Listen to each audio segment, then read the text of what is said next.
Friends, आप देख रहे हैं आपका चैनल शेयर बाजार विद आयुष। और बात दोस्तों इस वीडियो में करेंगे गाजा कैपिटल आईपीओ के डे 2 ऑफ सब्सक्रिप्शन के बारे में। आज कितना ये आईपीओ हमको सब्सक्राइब होता हुआ देखने को मिला है दूसरे दिन के अंदर, इसके बारे में दोस्तों इस वीडियो में समझेंगे, जानेंगे कि गाजा कैपिटल क्या यहाँ पर पैसा बनाकर दे भी पाएगा या फिर एक्सपेक्टेशन आ लो।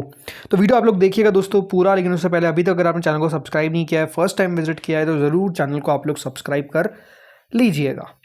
दोस्तों गाजा कैपिटल जैसे मैंने बताया 2 दिन अब समाप्त हो चुके हैं, अब बस एक और दिन बचा है विच इज़ टुमारो, यानी कल का, जब 21 अगस्त को ये आईपीओ आपको क्लोज होता हुआ दिखेगा। 5 रुपये की दोस्तों आईपीओ की फेस वैल्यू है, 160 रुपये का इसका प्राइस बैंड है, 93 शेयर का लॉट साइज है, fresh issue plus offer for sale है, तो दोनों एक्सचेंजेस पे लिस्ट होगा। कुल मिलाकर 550 करोड़ का इशू है, जिसमें से 450 करोड़ का फ्रेश इशू है और बाकी का एक ओएफएस हमको आता हुआ देखने को मिल रहा है। आज का सब्सक्रिप्शन समझने से पहले समझते हैं कि पहले दिन क्या हुआ था। दोस्तों पहले दिन के अंदर ये आईपीओ लगभग 10% सब्सक्राइब हुआ था क्यूआईबी से। एचएनआई कैटेगरी ने सब्सक्राइब कर दिया था 1 गुना लगभग इस आईपीओ को।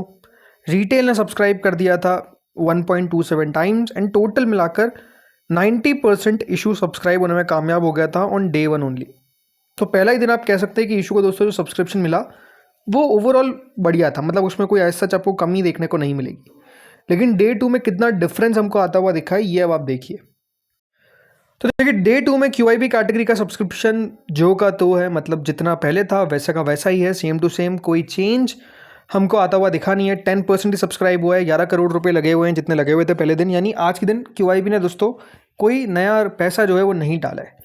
अब ये कोई कह सकते हैं नेगेटिव बात नहीं है, पहले आपको मैं क्लियर कर देता हूँ कि क्यूआईबी का पैसा अगर आज नहीं आया तो वो नेगेटिव बात नहीं है। ये है कि क्यूआईबीज कल के दिन क्या करते हैं वो ज़्यादा मैटर करता है।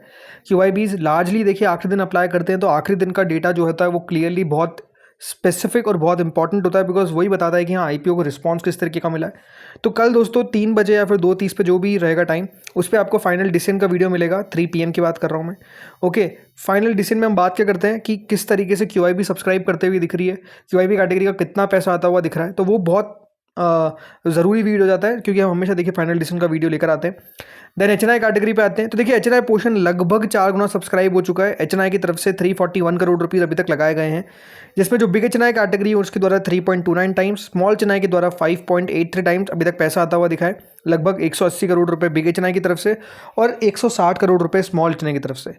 देखिए अगर जो क्यूआईबी कैटेगरी है अगर वो इस आईपीओ को अच्छा सब्सक्राइब कर देती है, मतलब मोर देन 75 या फिर अराउंड 100 टाइम सब्सक्राइब कर देती है, तो कितना सब्सक्राइब हो जाएगी एचएनआई कैटेगरी, ये एक सवाल आपका होगा।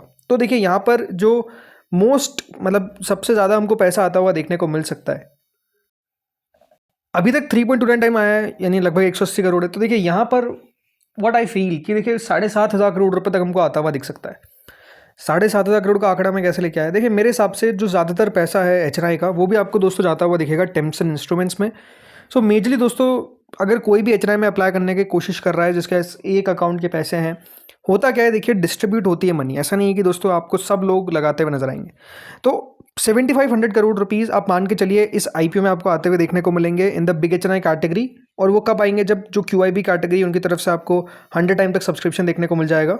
तो इसका मतलब ये है कि दोस्तों बिग एचएनआई के अंदर अलॉटमेंट मिलेगा लगभग मान के चलिए 27 में से 1, 28 में से 1, ये पॉसिबिलिटी रह जाएगी जब 7,500 करोड़ रुपये आ गया। उससे कम रहेगा तो नो डाउट कम रहेगा, लेकिन ये मेरा मानना है कि इससे ज़्यादा पैसा आने का अनुमान अब नहीं लग रहा है।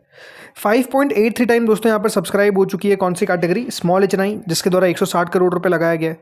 अब इस कैटेगरी के अंदर कितना पैसा आ सकता है, इस कैटेगरी के अंदर मेरे हिसाब से दोस्तों 2,500 करोड़ के लगभग आपको आता हुआ दिख सकता है।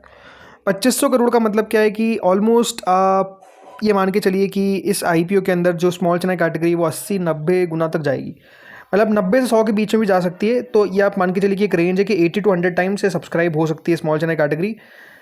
तो ये एक्सपेक्टेशन जैसा मैंने कहा वापस बता रहा हूँ कब है, जब आपको क्यूआईबी का अच्छा पैसा आता हुआ दिखेगा। रिटेल पोर्शन लगभग 3 गुना सब्सक्राइब हो चुका है, 3.3 टाइम्स, 634 करोड़ रुपए लगा दिए गए। अब एक बात समझिए कि रिटेल इस आईपीओ में आपको पैसा लगाता हुआ देखने को ज़रूर मिल सकता है। और रिटेल क्यों भी पैसा लगाएगा, बिकॉज एक बात समझिए कि यहाँ पर आपको पैसा भी फ्री होता हुआ दिखेगा। किसका पैसा फ्री होता हुआ दिखेगा आज, ललिता ज्वेलर्स का। ओके, ललिता का पैसा जो फ्री होगा वो मेजरली आप मान के चलिए आपको टेम्पसन्स में जाएगा और यहाँ पर भी आपको आता हुआ दिखेगा। लेकिन हाँ, टेम्पसन्स में भी जा सकता है, ललिता में भी बराबर जो पैसा गया है वो आपको यहाँ पर आता हुआ अगर दिख गया तो अभी तक 3.3 टाइम सब्सक्राइब हुआ है, जो 634 करोड़ के आसपास होता है। मेरे हिसाब से रिटेल कैटेगरी इस IPO के अंदर अप्लाई कर सकती है अराउंड 5,000 करोड़ रुपये। 5,000 करोड़ का मतलब ये है कि दोस्तों लगभग रिटेल पोर्शन सब्सक्राइब होगा 25-26 गुना, राइट। 25 to 26 टाइम्स के आसपास का सब्सक्रिप्शन जो है वो आपको यहाँ पर देखने को मिल सकता है, ये हमारा अनुमान है।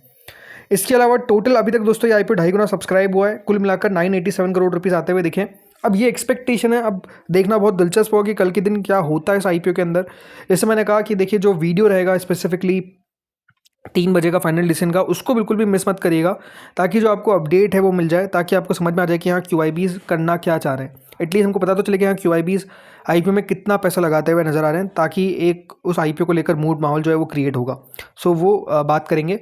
बाकी देखिए इस IPO को लेकर भी बहुत सारे डाउट्स आते हुए नज़र आ रहे हैं, जैसे कि फ्रेश इशू को लेकर। कल भी मैंने कहा था कि देखिए मेजरली जो कंपनीज़ होती है वो फ्रेश इशू लेकर नहीं आती है एसेट मैनेजमेंट वाली, बट ये अपना लेकर आ रही है। तो मैंने आपको ये बताया था कि उसके पीछे का रीज़न है स्पॉन्सर कमिटमेंट। अब बात ये है कि देखिए जो कंपनी स्पॉन्सर कमिटमेंट ले रही है 400 करोड़ का, उसमें से कुछ पोर्शन आपको फंड फोर्थ में जाता हुआ दिखेगा और एक फंड 5th में जाता हुआ नजर आएगा। अब दिक्कत क्या है दोस्तों इस फंड 5th की, कि कंपनी का ये जो फंड 5th है, पहली बात तो अभी तक आपको आता हुआ दिखा नहीं है, ये प्रपोज है कि हम आता हुआ नज़र आएगा। यानी इसको दोस्तों सेबी से अभी अप्रूवल मिलना बाकी है, उसके बाद कंपनी जो है इसको लॉन्च करेगी और जब फंड 5th आएगा तब आएगा, अभी पता नहीं है। ये कंपनी ने भी साफ कहा है कि ये हो सकता है कि इस साल आ जाए, अगले साल आ जाए, या फिर उससे अगले साल आ जाए, तो समय लगता हुआ नजर आ सकता है। दूसरी बात, ये पैसा कंपनी ले रही है और जैसे मैंने आपको बताया कि जो कंपनी जिस बिजनेस के अंदर है, इसमें स्किन इन द गेम के लिए प्रमोटर्स को भी पैसा लगाना पड़ता है अपने फंड के अंदर। तो स्किन इन द गेम काफ़ी लोग कह रहे हैं कि यहाँ पर अप्लाई अगर कंपनी कर रही है, अगर कंपनी फ्रेश इशू लेकर आ रही है, स्किन इन द गेम के लिए पैसा उठा रही है, तो वो खुद का प्रमोटर पैसे क्यों लगा रहे हैं। देखिए सवाल जायज़ है, लेकिन जैसा मैंने कहा ये डिफरेंट टाइप ऑफ आप मान के चलिए सेक्टर की कंपनी आ रही है। हमारे पास AMCs लिस्टेड है, लेकिन ऐसी प्राइवेट इक्विटी वाली AMC कोई लिस्टेड नहीं है, राइट। अल्टरनेटिव फंड वाली कोई आपको AMC देखने को नहीं मिलेगी। तो ये फर्स्ट टाइप ऑफ कंपनी है जो आपको इस प्रकार की आती हुई दिख रही है। तो इसलिए बाजार इसको किस तरीके से लेगा ये कह पाना मुश्किल है, बाजार कितनी वैल्यूएशन देगा ये भी कह पाना मुश्किल है, बट बिजनेस इंटरेस्टिंग है। अब ये ज़रूर है कि दोस्तों बिजनेस किस प्रकार से करता है, कितना बढ़िया दोस्तों जो कंपनी जिसने पैसा लगा रही है वो कर रही है, फिर उससे कितना कंपनी प्रॉफिट कमाएगी, उस पर जाके डिपेंड करेगा कि हाँ शेयर प्राइस ऊपर नीचे किस तरीके से होगा। बट जैसा मैंने कहा इट्स अ रिस्की बेट। गाजा अल्टरनेटिव इन्वेस्टमेंट में अगर कोई भी अप्लाई कर रहा है तो नो डाउट एक बिजनेस ये है जो रिस्की तो है, इसमें कोई दोहराए वाली बात नहीं है कि रिस्क ज़रूर इसमें एसोसिएट आपको देखने को मिलता है। तो वो रिस्क अगर आप ले सकते हो तो ये आपके लिए IPO, अदरवाइज चाहे तो अवॉइड भी कर सकते हो, कोई इसमें दिक्कत वाली बात थोड़ी है। ऑलरेडी अपॉर्चुनिटीज़ बहुत सारी है, तो अगर एक IPO को हम छोड़ भी देंगे तो उससे कोई बहुत बड़ी दिक्कत नहीं हो जाएगी। पर जो रिस्क ले सकते हैं उनके लिए ये कंपनी हो सकती है, हो सकता है कि देखिए बहुत अच्छा पैसा बना जाए, हो सकता है कि आपके अनुमान से कम पैसा बना कर दे, तो वो तो एक रिस्क है जो आपको लेना पड़ेगा। अब आपके ऊपर डिपेंड करता है कि वो आप रिस्क लेने को तैयार है या फिर नहीं है। वो आपको अपने आप से क्वेश्चन पूछना है कि मुझे रिस्क लेना है कि नहीं लेना है, तो ये बात आपको पता होनी चाहिए, राइट। बाकी कल मैं क्या करूँगा, अप्लाई करूँगा कि अवॉइड, वो कल वाले वीडियो में हम बात करेंगे जब फाइनल डिसीजन का आएगा, उसमें आपको मैं फाइनली बता दूंगा। मैं भी देखना चाहता हूँ कि यहाँ पर कितना पैसा आ रहा है। थोड़े बहुत तो देखिए मैंने रिटेल अप्लाई करना शुरू कर रहा हूँ, मुझे लगता है कि रिटेल तो मैं लगा ही दूंगा, अगर HNI नहीं भी लगाया तो ये मैं कह सकता हूँ। तो लेट्स सी होता क्या है।